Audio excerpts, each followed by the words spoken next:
नमस्कार दोस्तों, बहुत बहुत स्वागत है आपका द न्यूज टॉक में।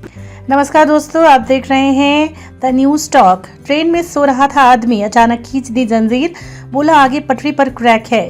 अधजल गगरी छलकत जाए, इस कहावत को आपने सुना ही होगा। इसका अर्थ है जिस इंसान में ज्ञान कम होता है उसमें दिखावा अधिक होता है। आज हम आपको एक ज्ञानी महापुरुष के बारे में बताने जा रहे हैं। ये बेहद चौंकाने वाली घटना है। इसको सुनकर आपको एहसास हो जाएगा कि वास्तव में ज्ञानी होते हैं वे अपना डंका खुद नहीं बचाते।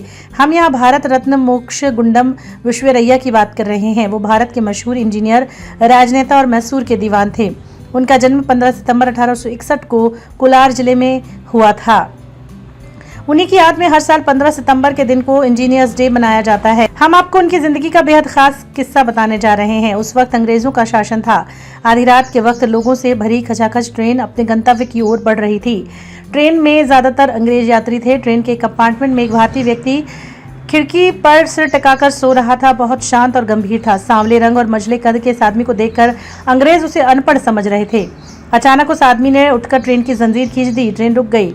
सभी उससे पूछने लगे कि आखिर उसने ऐसा क्यों किया। लोगों ने सोचा कि शायद उसने ऐसा नींद में किया होगा। जब गार्ड ने उससे आकर इसका कारण जानना चाहा तो उन्होंने कहा कि ऐसा लग रहा है यहाँ से लगभग 100 फर्लांग यानी 220 गज की दूरी पर रेल की पटरी उखड़ी है। लोगों ने सोचा कि वो मजाक कर रहा है। आखिर ट्रेन में बैठे बैठे इसे इस बात का पता कैसे चल गया। विश्वेरैया ने लोगों को ट्रेन से उतरकर पटरी चेक करने के लिए कहा। वहां पहुंचकर सबके आश्चर्य का ठिकाना नहीं रहा, क्योंकि वाकई में पटरी के जोड़ खुले हुए थे और कुछ नट बोल्ट्स बिखरे हुए थे। लोगों ने उससे इस पूर्वानुमान के बारे में पूछा तो उसने कहा कि वह ट्रेन में बैठकर ट्रैक की आवाज़ को ध्यान से सुन रहा था। अचानक जब आवाज़ बदल गई तो उन्हें लगा कि कुछ गड़बड़ है।